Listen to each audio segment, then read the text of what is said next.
Anyong, since malapit na Valentine's Day, let me share with you one thing na nakakakilig from each culture, Korea and Philippines, na I find unique. First up, Korea, 반존대.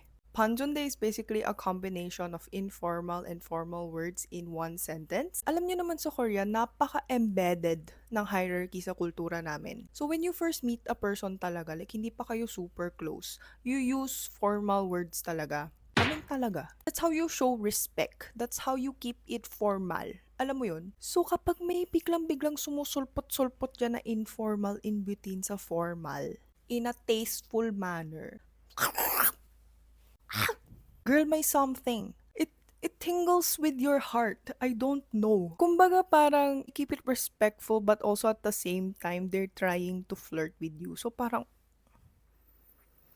go on. Ayun, that can only be experienced with Korean relationships. Ayun.